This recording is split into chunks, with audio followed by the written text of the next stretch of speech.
दुनिया में जितनी लड़कियां जलसे में आई है ना, जलसे में ना दिखे लेकिन बाहर बाजार लगा हुआ वहां देख लो। अभी हम आ रहे थे, जो लेके आए मंजर पता चल जाता है। ऐसा लग रहा था जैसे एक कुतिया के पीछे 10-10 कुत्ते लगे हैं। हमने कह दिया जो कहना था, बुलाओ या ना बुलाओ, हम बहुत आजाद ख्याल के आदमी हैं। और देखा जब हम यहां बैठे स्टेज पर तो मौलाना साहब को अपनी तकरीर 10-5 मिनट के लिए रोकना पड़ी, लोग भरने लगे। अभी तक मौलाना हमसे पहले जो बोल रहे थे शायद लैला मजनू की कहानी सुना रहे थे, वो कुरान हदीस नहीं थी। कुरान हदीस तो मौलाना जर्जीस सुनाने आए थे। जर्जीस साहब आए, मजमा भर गया। नहीं थे तब तक कहां थे सब मालूम है। कुतियां घूम रही थी, कुत्ते पीछा कर रहे थे। जाओ, कह दिया हमने, तुम्हें जो बुरा लगता है लगता रहे, मेरे बाप का कुछ नहीं जाना। मुझे तो बाल ठाकरे के खिलाफ भी बोला तो मेरे बाप का कुछ नहीं गया। और क्या जाएगा, कोई आसमान से टपकता हुआ कोई फरिश्ता थोड़ी था बाल ठाकरे। उसने हमारे नबी को गाली दी थी। उसने कहा था मोहम्मद अय्याश था, मक्कार था, 11-11 औरतें रखता था। तो हमने कह दिया था जवाब में, 11 बीवी रखने वाला अगर मक्कार और अय्याश था तो कृष्ण जी 16,108 रखे थे, वो क्या थे। उसने फिर तकरीर में कहा था अगर मैं प्रधानमंत्री बन गया तो हरा रंग बंद कर दूंगा। हरा रंग मुसलमानों का रंग है, इस्लामी रंग है, मैं हरा रंग बंद कर दूंगा। हर जगह लाल रंग के झंडे को, केसरिया रंग के झंडे को लागू कर दूंगा।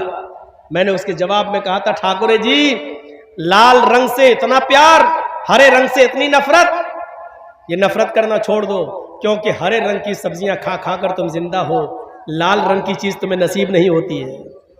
सिर्फ टमाटर खाते हो बस, और गाजर और चुकंदर, कितना खाओगे। लाल रंग की चीज वो है जो हमारे बिहार और बंगाल में खाई जाती है। हमने कहा वो खाना शुरू, मैं तो नाम लिया था, यहां नाम नहीं लूंगा, मुझे डर लगता है यहां नाम ले लूं तो कहीं यूपी के होने वाले चुनाव में मीडिया वाले उसी चीज को उछालें और बीजेपी को फायदा ना पहुंचाएं। वैसे बीजेपी को हम मुसलमानों में बहुत से लोग मिल गए फायदा पहुंचाने के लिए। संतुष्टि के साथ वो बैठी हुई है कि हम तो जीत रहे हैं, हम तो निकल रहे हैं, क्योंकि हमारा काम तो मुसलमान ही लोग कर रहे हैं। मैंने इशारे में बहुत कुछ कह दिया है, बहुत ही मुआज़रत के साथ अगर किसी को बुरा लगा हो तो लगता रहे। मैं माफी नहीं मांगता हूं, जुर्म ही नहीं किया तो माफी क्यों मांगू। मैंने कोई गलती नहीं की बोलकर, इसलिए माफी मांगने का सवाल ही पैदा नहीं होता है। तुझे बुरा लगा है तो ये तेरी विचारधारा है, अपने विचारधारा को आगे बढ़ा और सोच और समझ, ये सोचने और समझने की चीज है। इत्मीनान के साथ बैठी हुई है बीजेपी कि हमारा काम तो हो रहा है। मनुस्मृति पढ़िए, एक एक गुनाह की सजा लिखी हुई है। 2-3 सजाएं मुझे याद है। रिश्वत खाओगे तो कुत्ते का जन्म होगा, जुआ खेलोगे तो भैंस का जन्म होगा, किसी लड़की पर गलत नजर डालोगे तो तुम्हें अगला जन्म लड़की का होगा, चोरी करोगे तो अगले जन्म में बिल्ली बनाए जाओगे। ये हमें याद है मनुस्मृति के, वरना उसमें बहुत कुछ लिखा हुआ। ये करोगे तो आलू बनोगे, ये करोगे तो गोभी बनोगे, ये करोगे तो बैगन बनोगे, ये करोगे तो फूल गोभी बनोगे, ये करोगे तो यहां तक कि हरा धनिया, हरा मिर्चा, ये करोगे तो ये बनोगे। पूरी एक लिस्ट है, दाल चावल तक की लिस्ट है। ये करोगे तो दाल बनोगे, ये करोगे तो चावल बनोगे, ये करोगे तो, मतलब सबकी एक लिस्ट है। यानी ये सारी सब्जियां जो आप देख रहे हो ये पाप के नतीजे में मिल रही हैं हमें और आपको। ये सब पहले इंसान थी, इन्होंने वो जुर्म किए थे तब दाल बनाए गए। हम जो खा रहे हैं वो इंसानों को खा रहे हैं। पूरी एक लिस्ट है। एक बार मैं पढ़ रहा था मनुस्मृति, तो उसमें देखा तो मैं सोचने लगा, या अल्लाह, इसमें लिखा है कि जुआ खेलोगे तो भैंस का जन्म होगा, तो दुनिया में जितनी भैंसें हैं इसका मतलब ये पहले सब इंसान रही होंगी। इन्होंने जुआ खेला होगा तो इनको भैंस का जन्म हुआ है। इसका मतलब यह है कि दुनिया में अगर कोई आदमी जुआ ना खेले तो भैंस का जन्म ही नहीं होगा, और जब भैंस नहीं होगी तो दूध भी नहीं मिलेगा, और दूध नहीं होगा तो दही, मट्ठा, घी, छाछ, पनीर, दूध से बनने वाली सारी नेमतें हमें कुछ नहीं मिलेंगी। यानी ये सारी नेमतें खाना है, तो इसका मतलब यह है कि जुआ खेलो।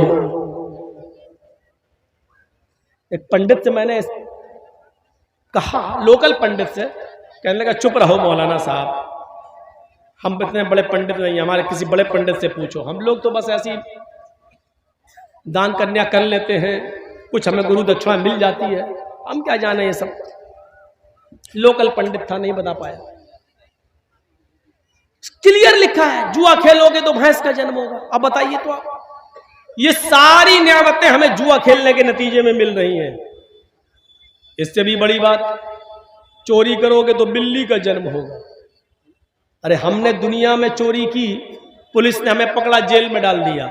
पुलिस की जेल फिर भी अच्छी है, जब तक हम जेल में है दूसरे की चोरी तो नहीं कर रहे हैं, कम से कम इलाका सुरक्षित तो है। लेकिन अल्लाह अगर चोर को बिल्ली बना दे तो मोहल्ला सुरक्षित कहां है? जब इंसान थे तो माल चुराते थे, रुपया चुराते थे, सोना चुराते थे, चांदी चुराते थे, लेकिन अल्लाह ने चोर को बिल्ली बना दिया। तो अब सोना चांदी नहीं चुरा रहे, किसी का कबूतर चुरा रहे, किसी की मुर्गी फाड़ रहे हैं, खा रहे हैं, कुछ ना कुछ अभी भी कर रहे हैं। तो इसका मतलब यह है कि पुलिस की जेल फिर भी मजबूत है, अल्लाह ने जो सजा देकर बिल्ली बनाया वो कमजोर है, क्योंकि चोरी तो अभी भी नहीं रुकी है। रिश्वत खाओगे तो कुत्ते का जन्म होगा, यह बड़ी अजीब बात है। जब मैं रास्ते में किसी कुत्ते को देखता हूं तो सोचता हूं पता नहीं ये किस पुलिस वाले, नाम न लो हालात खराब हो जाएंगे, सोचता हूं कि ये किस लुटेरे का वो होगा।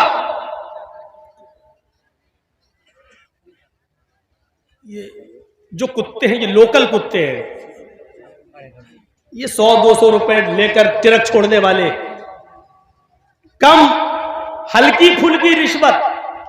और एक कुत्ता वो होता है जो 20-22 साल की खूबसूरत लड़की, लवली, स्वीटी, प्रीति, ट्विंकल, कॉलेज में पढ़ने वाली लड़कियां, 40-50 हजार का कुत्ता नहला धुला कर और मुंह से मुंह लगा करके तो गाड़ी में बिठाती हैं और लेके एसी गाड़ियों में चलती हैं।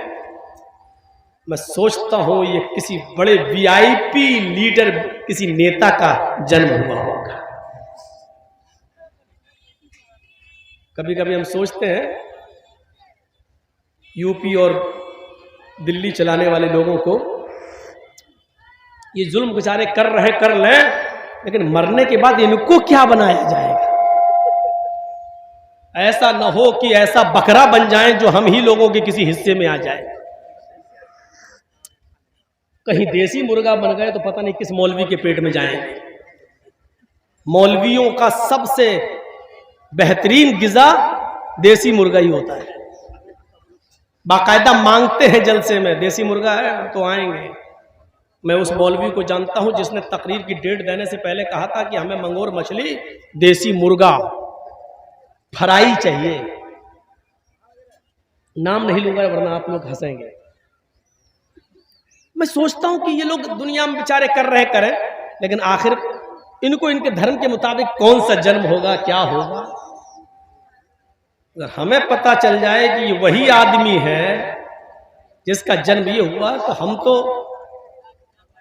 उसको काटे ही नहीं, उसको रखे रहें, खिलाएं और पिलाएं और रोजाना उससे बात करें। साहब अब पता चला तुम्हें, तिल तिल तड़पाए। लिखा है कि चोरी करोगे तो, रिश्वत खाओगे तो कुत्ते का जन्म होगा। और आखिर में एक सजा और जो हमें मालूम है, लड़की को देखोगे तो अगला जन्म लड़की का होगा।